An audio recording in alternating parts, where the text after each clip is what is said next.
Atos, no capítulo 14. Nós vamos concluir o capítulo 14 hoje. Amém, irmãos? Muito obrigado. Atos, no capítulo 14, a partir do versículo 20, o texto diz assim: Mas quando os discípulos o rodearam, ele se levantou e entrou na cidade.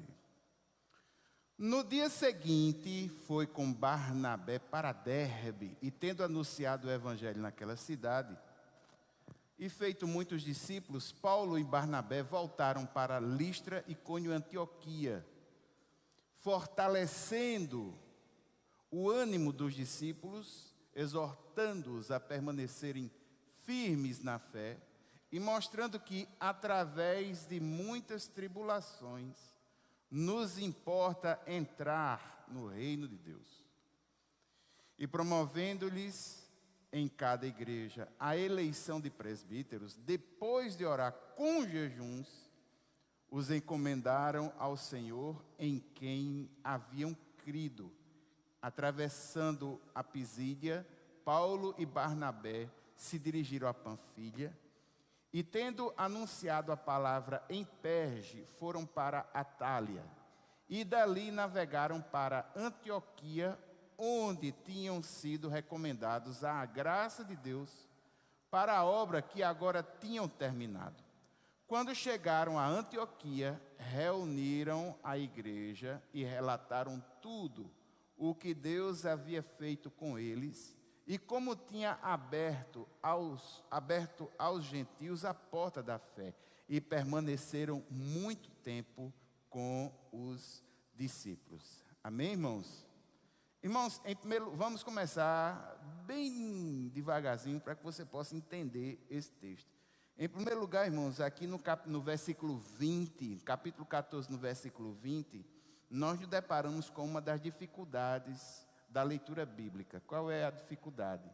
Essa parte do versículo que está grifado aí, em verde, ele faz parte da seção anterior daquilo que nós falamos na quarta-feira passada. Um resumo daquilo que aconteceu na quarta-feira passada, e a gente viu aqui nesse relato. Paulo e Barnabé estavam pregando numa cidade chamada Listra, e pregando ali naquele lugar, foi feito um milagre, e baseado naquele milagre, a população dessa cidade elege em Paulo um dos deuses do panteão. No caso, Paulo seria Mercúrio, e Barnabé, pelo fato de estar mais na dele ali nos bastidores, elegem a ele de Zeus no panteão grego. Aí, logo em seguida, depois inflamados pelos judaizantes, que conseguiram viajar 160 quilômetros e chegar até aquele lugar, eles combatem, inflamam as multidões contra Paulo e Barnabé, e essa mesma multidão que queria aclamá-los, oferecer sacrifício, colocar eles para cima e tal, adorá-los, essa mesma multidão, inflamada por essas pessoas, retiram Paulo de dentro da cidade, apedrejam ele. O versículo 20, a primeira parte, encerra essa história. E o texto diz assim: quando os discípulos o rodearam, encerrando esse momento, quando os discípulos o rodearam, aí ele se levantou e entrou na cidade. Quando os discípulos rodeiam Paulo, e vocês sabem, porque foi falado na quarta-feira passada, é porque Paulo tinha apanhado tanto que o povo deu ele como morto. E foram embora. Aí os discípulos, já de Listra, quando chegam para ver, ele recobra as suas forças, se levanta, volta para a cidade novamente. Aí veja, a parte B do versículo 20 tem a ver com o que vai acontecer a partir de hoje, que é justamente o retorno de Paulo e Barnabé para Antioquia da Síria. Aí você fala para mim: mas pastor, por que essa dificuldade? Isso faz parte, irmãos, do processo de leitura bíblica, e às vezes os versículos e os capítulos não são como na literatura normal, em que cada capítulo é um assunto, não, às vezes você vê um assunto começando em um capítulo e terminando em outro. E aqui você está vendo um assunto que está terminando da metade de um versículo. E outro que começa na metade desse versículo. É necessário ter essa sensibilidade, por quê? Porque senão a gente perde alguns detalhes. E o primeiro detalhe no versículo 20 é o senso de urgência e o propósito de Paulo. Veja só, depois de ter levado uma surra, depois de ter sido apedrejado, a situação que se tinha dele é que, em tese, todos o consideravam praticamente morto. O que é que acontece no dia seguinte? No dia seguinte, ele foi com Barnabé para Derbe. Irmãos, aí não tem Uber, não. A aviação Marco da Silva não vai passar por aí, não. Ele não vai contratar nenhum desses sistemas que hoje nós temos. Eles vão a pé ou na ajuda de caravanas. Paulo todo moído, todo quebrado. No outro dia ele viaja 96 quilômetros para Derbe. Uma viagem de aproximadamente 2 a 4 dias, andando a pé. É possível que Paulo tenha feito até em mais tempo, levando em consideração as condições de saúde que ele estava nesse momento. Está vendo como num simples versículo existem coisas que a gente, raciocinando, consegue entender melhor? Então Paulo tinha um senso de urgência, Paulo tinha um senso de propósito, Paulo não perde tempo, e ele vai para um outro lugar para pregar o evangelho, e ele chega lá, versículo 21, e tendo anunciado o evangelho naquela cidade, qual cidade? Derbe, e feito muitos discípulos, Paulo e Barnabé voltam para Listra, Icônio e Antioquia, fazendo o quê? Fortalecendo o ânimo dos discípulos, exortando-os a permanecerem firmes na fé e mostrando que, através de muitas tribulações, nos importa entrar no reino de Deus. Quando Paulo chega em Derbe, a gente percebe que Lucas faz um relato do trabalho de Paulo e Barnabé em Derbe, bem resumido. Em Derbe não existe nenhum problema, em Derbe não há nenhum incidente. Lucas apenas declara que eles pregaram o evangelho lá, mas declara também que muitas pessoas se tornaram discípulos do Senhor Jesus. Já em outra cidade, tendo terminado esse momento, o mesmo versículo 21 mostra Paulo já retornando para o ponto de origem da sua viagem missionária. Ele começa uma viagem de retorno, refazendo todo o trajeto ao contrário. Só que agora, irmãos, nós vemos ele fazendo algo que é uma prática de Paulo e que deve ser seguido pelas igrejas. O que foi que Paulo fez? Paulo faz um roteiro, indo até um certo ponto, pregando o evangelho e abrindo novas frentes de trabalho. E quando ele chega no último ponto, ele praticamente retorna pelo mesmo caminho, fortalecendo os discípulos que ele conseguiu ganhar para o Senhor Jesus, elegendo liderança e fortalecendo as igrejas locais. Essa é a tônica da viagem de Paulo. Toda viagem missionária de Paulo tem essa mesma dinâmica.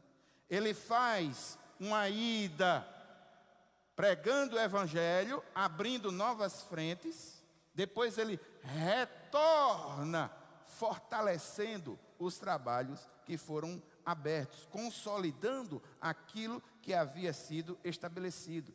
E o que é interessante, a cidade de Derbe, por exemplo, que é o último lugar, e a cidade de Listra, que é o último lugar, não se tem muito relato a não ser aí, mas dessas cidades aí, duas pessoas muito importantes vão se levantar como cooperadores do Evangelho.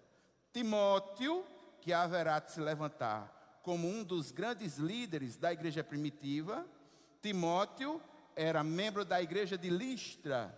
E Gaio, que muito provavelmente era membro da mesma igreja. Esses dois vão se levantar como grandes expoentes do Evangelho. Veja no versículo 22 uma coisa interessante. O texto diz assim: fortalecendo o ânimo dos discípulos. Essa expressão, literalmente falando, na língua original, é fortalecendo as almas dos discípulos. A ideia é de palavras de motivação, de exortação, de levar a pessoa a perseverar na fé. Nós precisamos entender que esse contexto da igreja primitiva é um contexto de perseguição. É uma igreja que está sendo, de uma forma ou de outra, se não for atacada pelo governo romano, por não conhecê-los, será atacada pelos judaizantes. É uma igreja que é constantemente perseguida.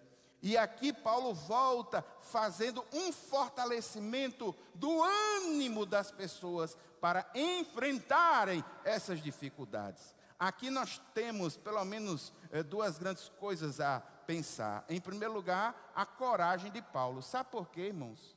Porque Paulo vai voltar, vai passar e encorajar nas cidades onde ele levou surra.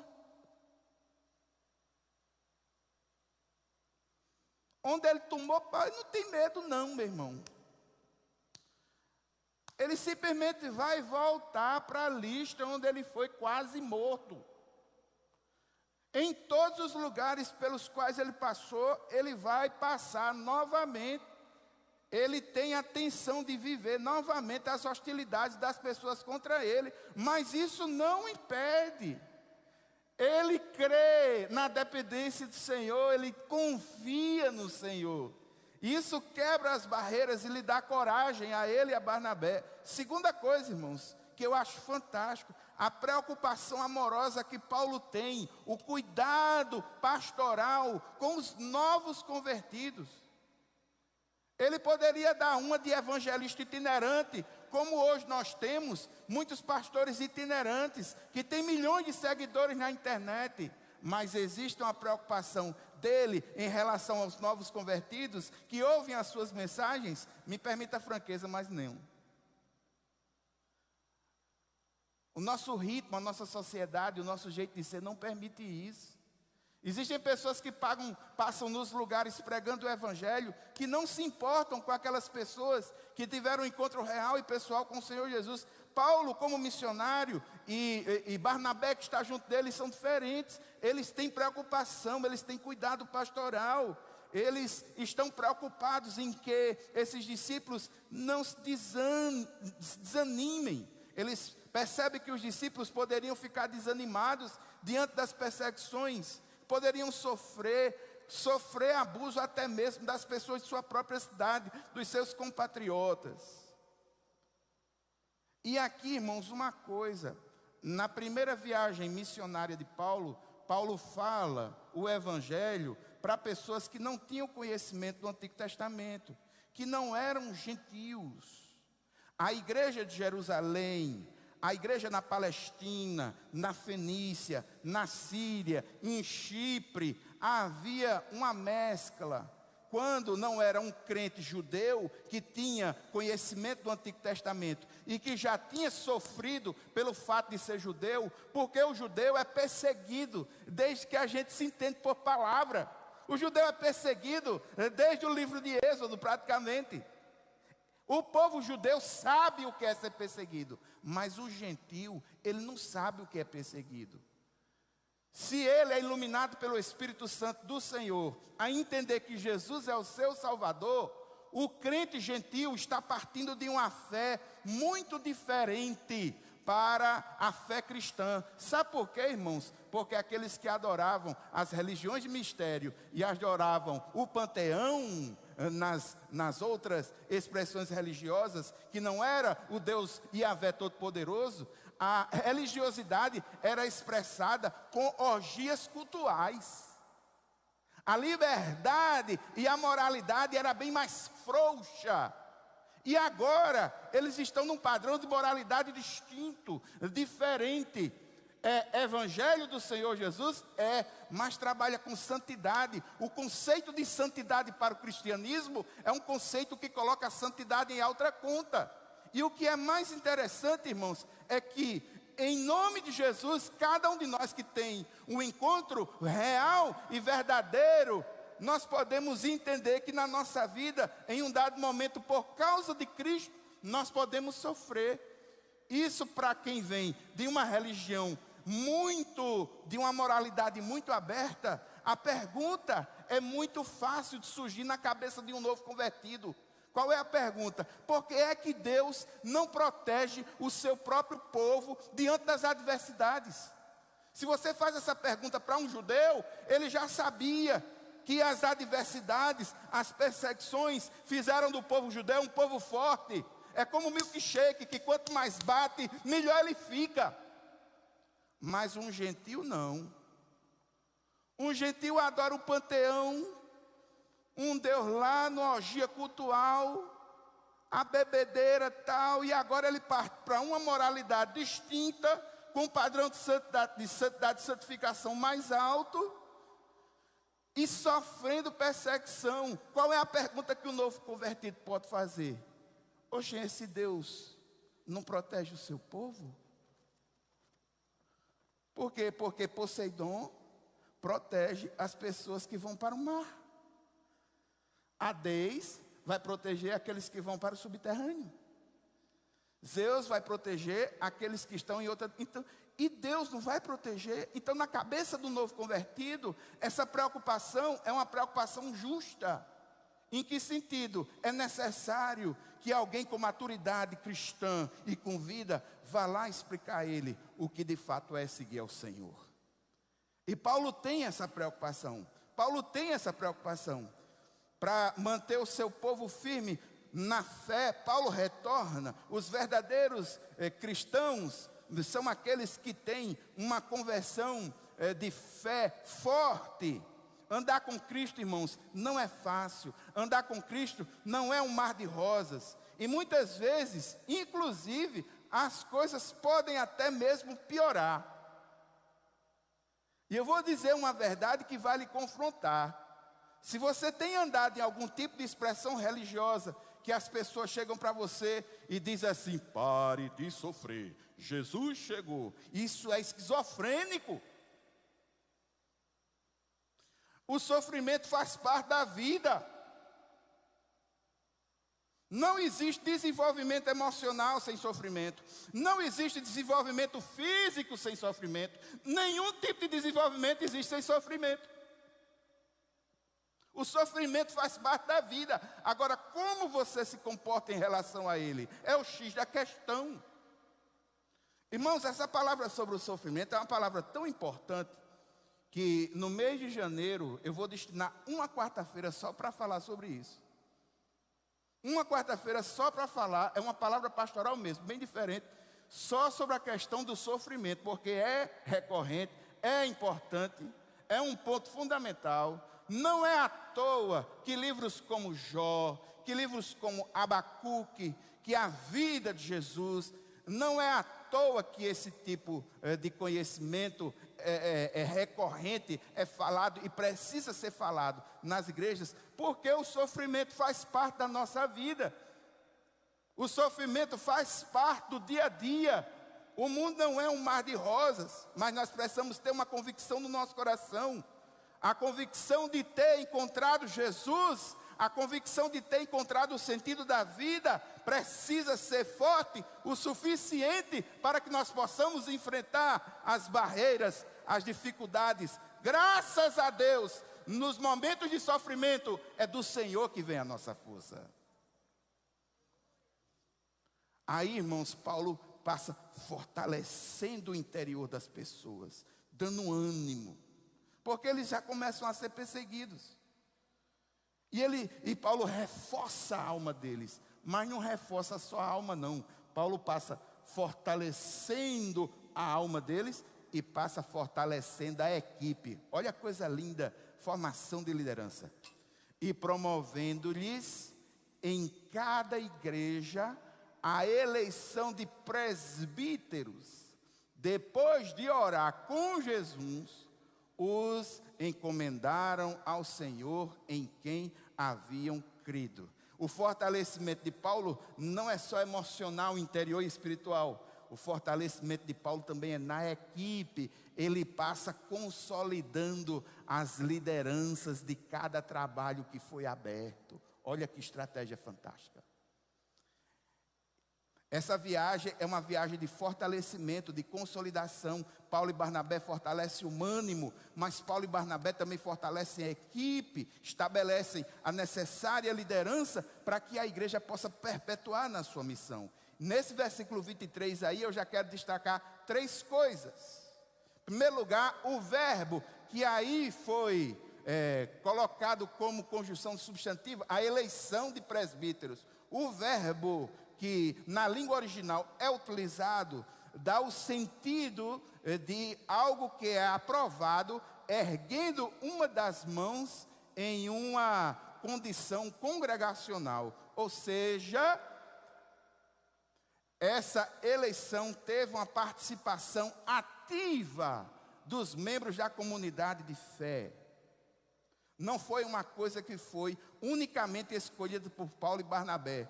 Paulo e Barnabé não chegou para a comunidade dizendo, ó, vai ser tu, vai ser tu, vai ser tu, vai ser tu, vai ser tu, não. Foi uma coisa que foi construída, Paulo juntamente com a comunidade. O sentido da palavra é o sentido de mãos que se levantam para escolher os oficiais. Agora veja, é possível que você encontre bíblias de estudo que falem contestando essa realidade. Não encontrei alguns materiais que contestam essa ideia. Eu particularmente entendo que essa ideia é uma realidade. A igreja participou da eleição de seus líderes. Sabe por quê, irmãos? Existe uma regra de hermenêutica que diz o seguinte: o primeiro contexto, o texto precisa ser analisado no seu contexto. E o primeiro contexto de um texto é o próprio texto. E no livro de Atos, essa não é a primeira eleição que vai acontecer. Se você recordar bem direitinho, você que está estudando Atos comigo desde o capítulo 1, você vai se lembrar que no capítulo 1, dos versículos 23 a 26, Matias foi eleito através de um sistema de sorteio diante da igreja para substituir Paulo, para substituir Judas. Você se lembra disso? Já houve outra eleição, irmão, sabe aonde?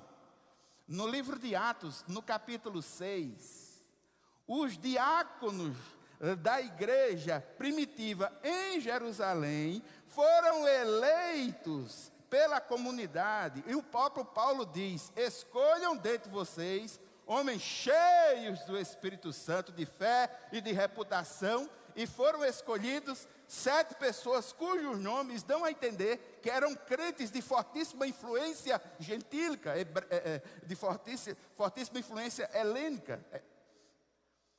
Então houve uma eleição e a igreja participou. Então nós precisamos entender que o verbo está sendo utilizado dentro do contexto de Lucas, no mesmo sentido, embora eu respeite muito as pessoas que falam que não foi assim. Mas eu particularmente entendo que foi. Por quê? Porque o contexto mostra isso. Todo o processo de eleição que foi feito no livro de Atos não foi uma coisa escolhida de cima para baixo. Houve uma participação da comunidade de fé. Houve uma participação vendo todo o processo, no caso de Matias, de Matias, que é o que substitui Judas. Houve uma participação da igreja quando escolheu os 7 diáconos lá em Jerusalém. E aqui o verbo dá essa intenção de que esses irmãos foram escolhidos pela igreja. Esse ponto é um ponto polêmico, mas eu particularmente entendo que a igreja participou desse processo. Irmãos, ninguém faz nada sozinho. Essa igreja, ela vai fazer em 2023 ela vai fazer 100 anos. Isso aqui não é fruto do trabalho de uma pessoa só, não. Irmãos, nenhum culto como esse é fruto do trabalho e da operacionalidade de uma pessoa só. Ninguém faz nada sozinho. Ninguém leva uma causa dessa sozinho. Quando Jesus estava aqui, até para disseminar a palavra do reino, em um primeiro momento, ele divide os discípulos em equipes de 2. Se lembra? Na prática, no livro de Atos, todas as vezes que está sendo pregado o evangelho, um está pregando, mas ele nunca está sozinho. A viagem missionária, uma equipe, Paulo e Barnabé. Ninguém faz nada sozinho. A vida cristã não é uma caminhada solo. A vida cristã é uma caminhada de coletividade. Todos juntos, andando num só sentido, edificando uns aos outros e adorando ao Senhor. E os líderes são importantes para a consolidação desse trabalho. Ninguém faz nada sozinho. Segunda coisa que eu gostaria de dizer aos irmãos aí, o nome presbíteros, o que é que significa presbítero? Presbítero significa ancião, pessoas mais velhas. A ideia é de pessoas maduras, pessoas que têm bom senso. E essa ideia, ela vem de onde? Irmãos, a ideia que está sendo implementada numa igreja gentílica é uma ideia judaica. Por quê? Porque no judaísmo, as pessoas de mais idade, elas chegam a ter influência no sinédrio. As pessoas de mais idade, de reputação ilibada, chegam a ter influência de consultoria junto ao governo local. Nós estamos vivendo uma cultura que é diferente da nossa. A nossa cultura atual, irmãos, os mais idosos só estão tendo valor em função do INSS que recebem. Do dinheiro que recebe de suas aposentadorias. Mas nessa época, e dentro dessa cultura, é uma cultura que ouve aqueles que têm mais experiência. E a ideia do presbítero na liderança é essa ideia. Mais para frente, em suas cartas, Paulo vai utilizar o nome presbítero, intercambiando com o nome bispo e com o nome supervisor. A ideia de usar o nome presbítero é a ideia que está ligada à questão da maturidade, que está ligada à questão da velhice, de ser uma pessoa respeitável. A ideia do bispo, a ideia do supervisor, que vai vir nas cartas de Paulo, traz a ideia administrativa da coisa. Terceira coisa que eu gostaria de dizer aos irmãos, baseado no versículo 23, é a confiança que a igreja tem, não nos que eles estão elegendo, mas a confiança que eles têm em Deus. Sabe por quê? Porque todo o processo de escolha da liderança não é feito em cima de análise dos currículos, assim. Não foi contratada uma empresa de recursos humanos que fez o recrutamento, que faz o selecionamento, que vai chamar aí alguma empresa de... Não foi feito assim, não. A igreja está acompanhando e o texto dá a entender que todo o processo foi feito em cima de jejum e oração. Isso aqui, irmãos, me perdoe a franqueza, mas é uma tapa na cara da igreja atual, que muitas vezes escolhe os seus líderes pelas conveniências, muitas vezes escolhe os seus líderes por algum tipo de habilidade de oratória, de conhecimento, de influência, mas na realidade, irmãos, a lição que nós temos da igreja primitiva é que a escolha da liderança é uma decisão muito forte e ela precisa ser fruto, não apenas da participação da coletividade, mas fruto de uma atividade espiritual intensa. Tem que ser entregue ao Senhor com confiança em Deus e feita com oração e com jejum. Olha que tapa. Olha que lição. Irmãos, me perdoe a franqueza de mais uma crítica que faço. Eu sinto mais prazer em analisar os atos da igreja primitiva, que é uma igreja simples, que vive a simplicidade do Evangelho de Cristo, do que analisar do ponto de vista histórico, por exemplo, os crentes e a igreja da reforma, que me parece que é uma reforma que não admite ser reformada de novo. Mas os crentes da igreja primitiva, eles estão com seus ouvidos atentos para aquilo que o Espírito Santo está fazendo, o que vai fazer e na sua condução. Isso é fantástico. Eu amo a espontaneidade da igreja primitiva. Eles vivem uma vida de piedade motivada pelos valores corretos. Eles querem seguir a Deus. Eles querem amar o Senhor. E querem que esse nome seja glorificado e pregado em todos os lugares. Amém? Segue o texto. Paulo agora pega voltando. Literalmente, irmãos, Paulo pega descendo. Quando eu digo pega descendo, não é porque está dando errado, não. É porque a última cidade é mais alta. E ele está indo para a costa. Então, inclusive, na língua original, a ideia dos verbos é essa. Que Paulo pega descendo a estrada, voltando. Ele atravessa a Pisídia. Paulo e Barnabé vai para Panfilha. Tendo anunciado a palavra em Perge, foram para a Atália. Observação sobre Perge. Quem se lembra de Perge? Vou recordar a sua memória. Perge foi o primeiro lugar que Paulo pisou. Ele pisou porque Perge é uma cidade portuária. Mas ele estava tão doente que não conseguiu pregar. Eu falei nisso uma quarta-feira aí. Só que agora, no retorno, depois de muita surrinha, era possível que você imaginasse que ele, cansado da viagem, fosse deixar Perge de lado. Não, Perge agora entra de novo. Versículo 25. Tendo anunciado a palavra em Perge, foram para o porto de Atália, o segundo porto desse lugar. E agora eles retornam para Antioquia, e lá em Antioquia eles vão prestar contas, relatório final de tudo aquilo que fizeram. Olha como é maravilhoso o texto. E dali navegaram para Antioquia, onde tinham sido recomendados à graça de Deus para a obra que agora tinham terminado. Quando chegaram a Antioquia, reuniram a igreja e relataram tudo o que Deus havia feito com eles e como tinha aberto aos gentios a porta da fé. E permaneceram muito tempo com os discípulos.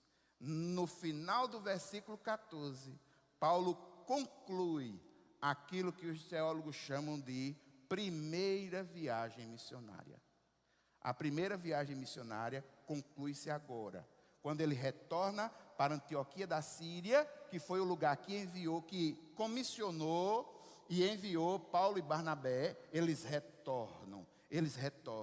Uma pergunta com resposta, só para os irmãos situarem que muitas vezes a gente lê um texto bíblico, mas muitas vezes não tem a dimensão. Desculpe.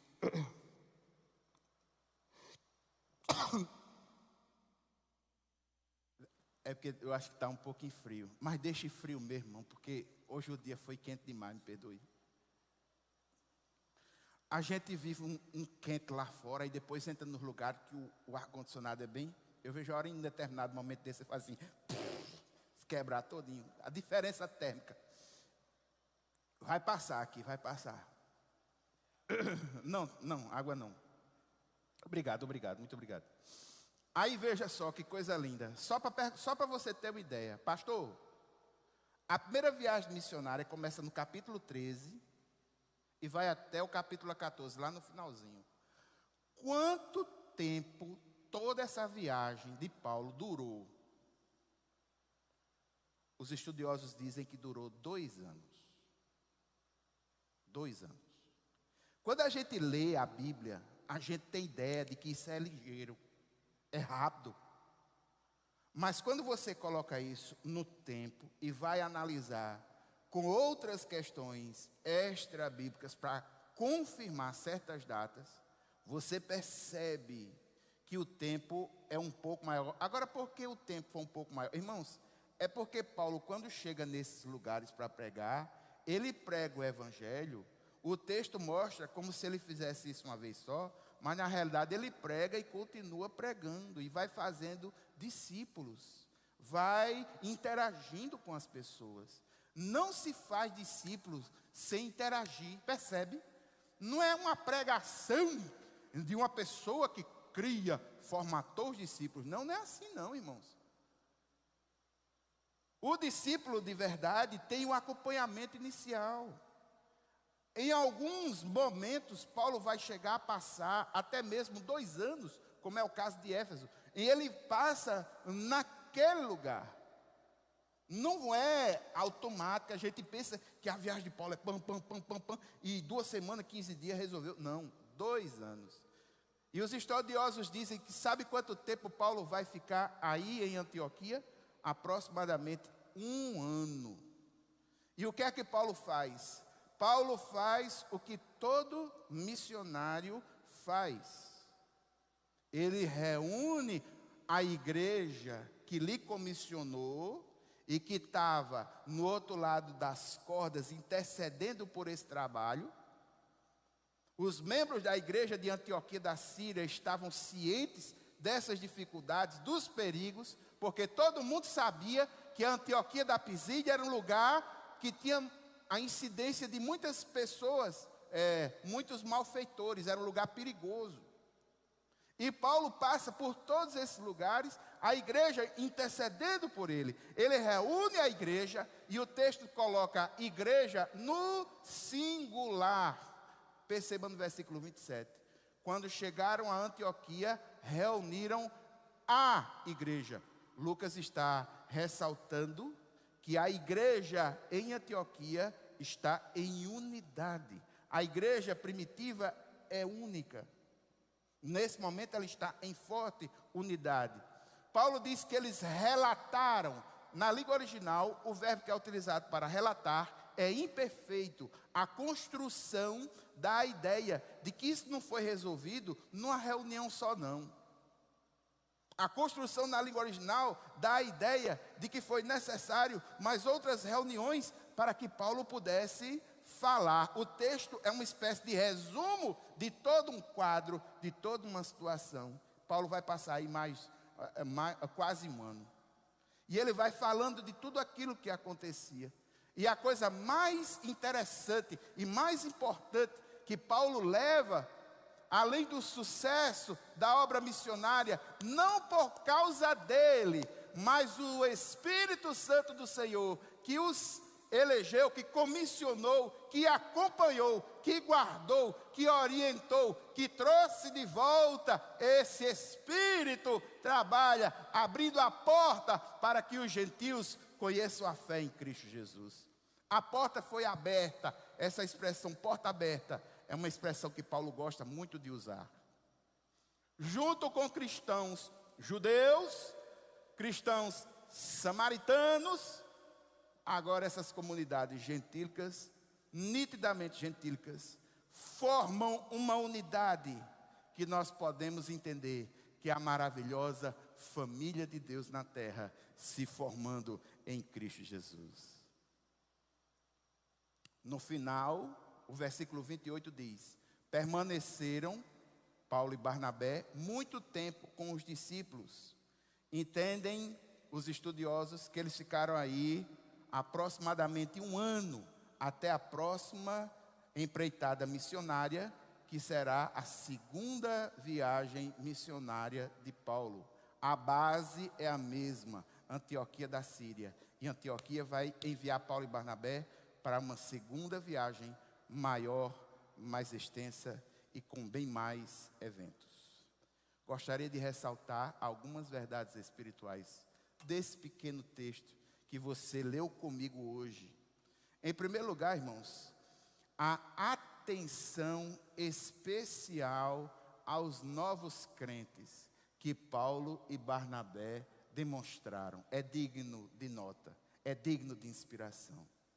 Paulo e Barnabé voltaram a visitar os cristãos de todas as cidades onde haviam sido ameaçados.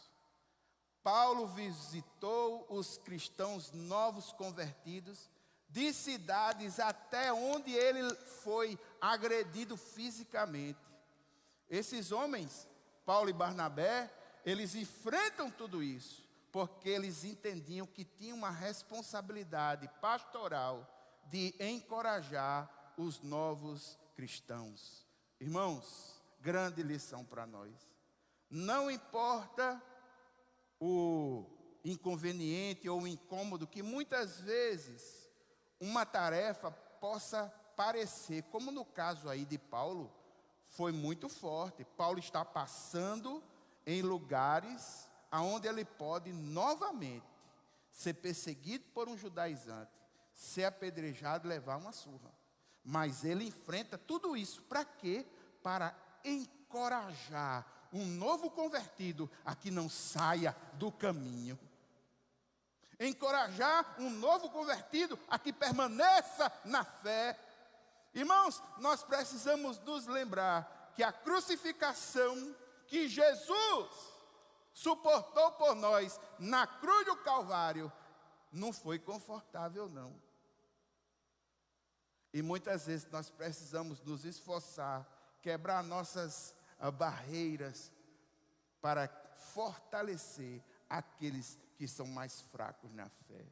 Nós precisamos orar e precisamos prestar um pouco mais de atenção aos novos convertidos. Isso é a grande lição que Paulo nos dá. Segunda grande lição que Paulo nos dá: formação de liderança.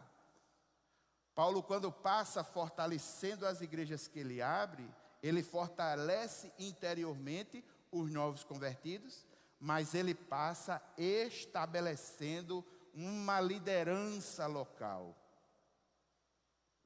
Paulo ajuda a igreja a se organizar, escolher líderes espirituais que seriam capazes de ajudar a igreja a crescer.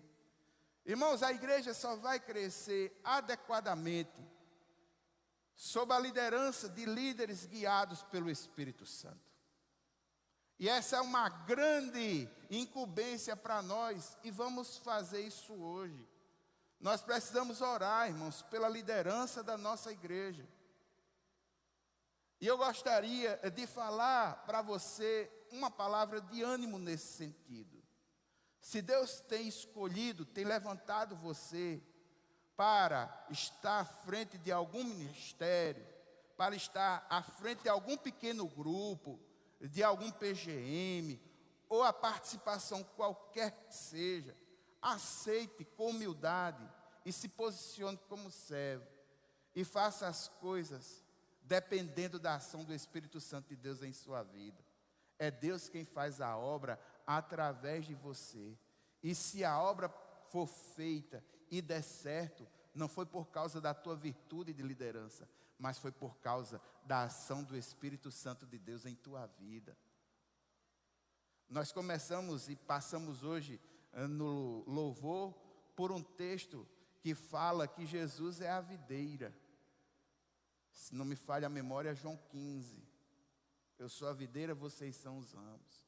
Se não me falha a memória, no versículo 5 de João 15, Jesus vai dizer: sem mim nada vocês podem fazer.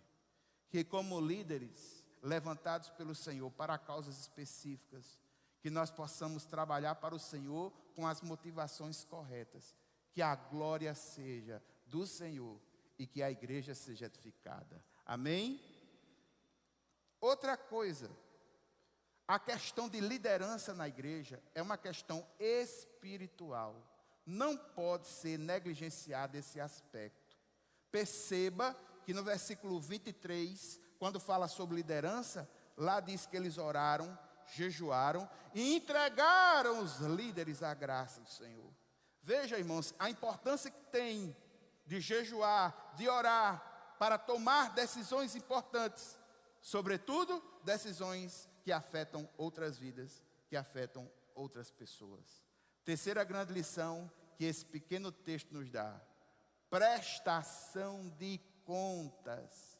Você quer que o seu ministério ande bem? Se alguma comunidade de fé investir em você, preste contas de tudo aquilo que foi entregue nas tuas mãos e seja fiel no pouco, porque a palavra de Deus me diz muito claramente que aquele que é fiel no pouco, o que é que Deus faz? Agora, meu filho, quem não é fiel no pouco, me perdoe, não sai do canto. Mas se você for fiel no pouco, entenda. E ser fiel no pouco, irmãos, é prestar contas de tudo aquilo que recebe. E eles prestam contas. A prestação de contas que eles fazem é fantástica. Em primeiro lugar, o versículo 27 nos mostra que eles relatam as intervenções extraordinárias de Deus na vida deles. Isso é testemunho. Testemunho, irmãos, é prestação de contas. O testemunho é algo legítimo, é necessário para encorajar a igreja. A igreja estava reunida para ouvir as notícias do primeiro avanço missionário, que ela estava lá orando, dos missionários que ela enviou, guiado, orientado pelo Espírito Santo de Deus. E Paulo, quando relata juntamente com Barnabé, eles relatam não o que eles fizeram, mas o que Deus fez através deles. É assim que o relatório deve acontecer. Eles não testemunham para exaltar a si mesmos. Eles testemunham para exaltar o nome do Senhor. Segundo, a maior parte do relatório deles, a parte mais fantástica, é a notícia que Paulo diz, dizendo que Deus abriu as portas da fé para os gentios. Essa é a parte mais importante do relatório. O sucesso da obra missionária não foi a capacidade de pregação de Paulo, nem o controle e a supervisão de Barnabé. Foi Deus quem abriu para os gentios a porta do Evangelho. Foi Deus quem abriu o coração dos pagãos para essa verdade. Foi Deus quem invadiu as trevas do paganismo com a luz da verdade. A obra de Deus é feita por Deus, utilizando instrumentos humanos. Nós somos instrumentos do Senhor. É Deus quem opera nos evangelistas. E Deus opera na vida daqueles que receberam o Evangelho. É por isso, irmãos, que tudo precisa ser feito no palco da oração. A atividade missionária da igreja, ela começa quando nós nos ajoelhamos e clamamos ao Senhor. Amém? E essa prestação de conta, irmãos, ela cria uma forte ligação dos missionários com a igreja. Não há trabalho missionário desconectado da igreja local. O missionário, ele precisa estar conectado à igreja local. Não existe ministério itinerante sem a ligação com a igreja. Paulo e Barnabé precisam da igreja. E nesse sentido aí, é interessante dizer que a igreja precisou dos missionários para que a vontade do Senhor fosse estabelecida. Paulo e Barnabé se abastecem na comunhão da igreja. E Paulo e Barnabé encorajam a igreja. Uma igreja que vai ficar cada vez mais comprometida com a obra. E Paulo e Barnabé vão fazer outra viagem missionária. Amém? Última questão, a questão do sofrimento. Eu não sei se você leu o que eu li. Irmãos, como eu gostaria de ser daqueles pregadores que chegam no púlpito dizendo: hoje Deus vai te curar, hoje Deus vai fazer isso, hoje Deus vai fazer aquilo, vai ser assim, vai ser assado e tal. Não, eu queria, irmãos, Puxa, como dói, como eu acho bonito. Eu acho fantástico. Agora, irmãos, me permita uma coisa. Eu fui chamado para falar e para pregar a palavra. E o que você leu hoje é o que você leu mesmo. Paulo dizendo: por muitas tribulações nos importa entrar no reino de Deus. Você leu isso. Agora, são verdades que o nosso coração pós-moderno, hedonista, que tem sede de vitória, não aguenta, não suporta ver. Mas o texto bíblico mostra Paulo dizendo para crentes gentios que adoravam em orgias e que agora estão numa moralidade cuja santificação é alta, e é um Deus que, em linhas gerais, dá a honra das pessoas sofrerem em nome dele. Paulo está dizendo a eles: por muitas tribulações importa entrar no reino de Deus.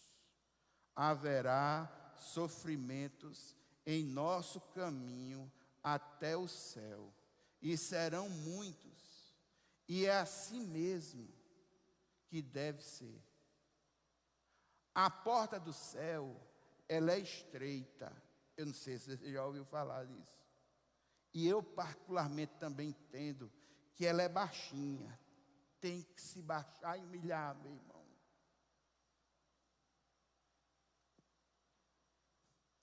Hernandes Dias Lopes, falando sobre a questão do sofrimento, ele disse uma coisa que eu gostaria de compartilhar com os irmãos. Irmãos, a vida cristã não é a ausência de luta. Nós somos salvos não da tribulação, nós somos salvos na tribulação. Importa-nos entrar no reino de Deus por muitas tribulações. A vida cristã, irmãos, quando nós temos um encontro com Jesus, desconsidere essa coisa que falam aí. Você teve um encontro com Jesus, é filho do rei, Deus vai colocar uma redoma sobre você. Irmão, esqueça isso, isso é esquizofrênico. Se você tiver de ter uma unha encravada, meu irmão, essa unha encravada vai doer, do mesmo jeito que doeria se fosse no pé de uma outra pessoa. Deus não faz uma chuva para o não crente e uma chuva para o crente, não. A chuva é a mesma. A pandemia atingiu pessoas que criam no Senhor, assim como atingiu pessoas que não criam no Senhor. Nós precisamos deixar dessa neurose. A vida cristã não é uma redoma de vidro. Nós estamos expostos à fraqueza da nossa natureza caída. E este mundo tenebroso, a fúria de Satanás, os ataques de Satanás contra nós, já isso traz sofrimento, mesmo que não quiséssemos. Hernandes Dias Lopes diz o seguinte: as tribulações, porém, não nos podem destruir, nem nos afastar do amor de Deus. Não são castigos de Deus para nós. O sofrimento não é castigo de Deus para nós. Muitas vezes o sofrimento é um instrumento de Deus em nossa vida, para o nosso aperfeiçoamento. Uma coisa interessante, irmãos, as borboletas, quando estão na última fase, para saírem de dentro do casulo, para voarem, dentro dos seus casulos, elas começam a dar espasmos. Quem vê esse processo de uma borboleta querendo sair de dentro de um casulo, quem vê esse processo fica com agonia, porque a borboleta, ela tenta mesmo, sai do casulo quebrando, e você vê a transformação quase no final, e o casulo se quebrando, ela querendo sair. Uma coisa interessante, se você vê um casulo nessa situação, Se você chegar com um alfinete e cortar o casulo, permitindo que a borboleta saia antes do tempo, ela vai sair linda, toda formadinha. Só tem uma coisa, ela não vai voar. Por quê? Porque enquanto ela está sofrendo, querendo sair de dentro do casulo, ela está criando enzimas em suas asas, que fortalecem o processo do seu voo. Aquilo não é em vão. Irmãos, o sofrimento na vida do crente, ele não é dissociado de propósito. O sofrimento na vida do crente tem um propósito. Nós não temos gosto em dizer, eu sou um sofredor. A ideia não é essa. Nós temos gosto em dizer, nós enfrentamos o sofrimento de forma diferente. O Espírito Santo de Deus, que é o Paráclito, sofre comigo, está junto de mim, está ao meu lado. Ele me guia, me ajuda, me orienta e tem condições de me livrar no meio do sofrimento. Irmãos, esse assunto do sofrimento é um assunto muito importante. E eu vou voltar uma quarta-feira, no mês de janeiro, especificamente, uma quarta-feira inteira, só para falar sobre o sofrimento. Só para falar sobre o sofrimento. Amém? Irmãos, eu gostaria de fazer algumas orações. Pelo menos 4. Sentadinho como você está. Nós vamos orar pelos novos convertidos. Nós vamos orar pela igreja de Pombal. A igreja de Pombal é uma congregação que essa igreja abraçou e que se transformou em igreja recentemente. Virou a igreja recentemente. Vamos orar para que esse processo possa se consolidar e que aquele trabalho possa crescer cada vez mais. Novos convertidos, a igreja em Pombal gostaria de orar pela liderança dessa igreja. Toda a liderança, líderes de ministério, líderes dos grupos de louvor, líderes dos PGMs, os diáconos, os pastores auxiliares, o pastor Tomás, toda a liderança, coloco nas mãos do Senhor. E eu gostaria também de que orássemos pela liderança do nosso país, em todas as esferas, tanto no país, como no estado, como no município, os líderes que na permissão de Deus estão atuando para nos governar nesse sentido mais humano. Curve sua cabeça, vamos fazer essa oração. Pai eterno e santo, Deus poderoso, nesse momento, Senhor, nós queremos colocar diante de Ti a nossa vida. E nós queremos Te pedir, Deus, no nome de Jesus, que o Senhor possa abençoar os novos convertidos dessa igreja e de todas as igrejas que têm feito algum trabalho de proclamação da palavra nesses últimos anos. Eu quero colocar, Senhor, diante do Senhor, os novos convertidos que estão aqui nessa reunião e aqueles que estão vendo pela internet. Meu Deus, meu Pai, consolida eles na fé, que eles possam ter, Senhor, uma experiência profunda contigo, meu Deus, meu Pai, e que essa experiência possa redundar em perseverança no teu caminho, na tua causa. Pai eterno e santo, nós te pedimos para que eles possam crescer em graça, em sabedoria, e clamamos, Deus, pelo teu livramento na vida deles. Pai, nós queremos agora, como igreja do Senhor, orar pela igreja de Pombal, que recentemente foi instituída como uma igreja já independente, andando com seus próprios pés. Meu Senhor, sustenta aquele lugar, consolida aquele trabalho. Meu Deus, meu Pai, nós queremos orar pelos líderes dessa igreja. Eu quero clamar, Senhor, pelo corpo diaconal. Eu quero clamar, Senhor, pelos ministérios dessa igreja. Quero clamar, Senhor, pelos grupos de louvor, por aqueles que trabalham com a expressão com o corpo também, todos os grupos, os PGMs, os líderes de PGMs, os supervisores, os pastores auxiliares, os guardiães, aqueles que de uma forma ou de outra estão trabalhando para que o teu nome seja glorificado e que o ministério e a tua obra tenha dinâmica. Eu peço pela liderança da nação, Senhor, da graça e sabedoria. Eu peço pela liderança do nosso estado, a Paraíba, da graça e sabedoria. Pai, eu peço pela liderança do nosso município, João Pessoa, da graça e sabedoria. Meu Deus, meu Pai, todos esses pedidos nós colocamos nas tuas mãos e oramos no nome de Jesus. A igreja diz amém. Vou agora para uma segunda oração, irmãos. Hoje nós falamos sobre sofrimento. O sofrimento é uma realidade.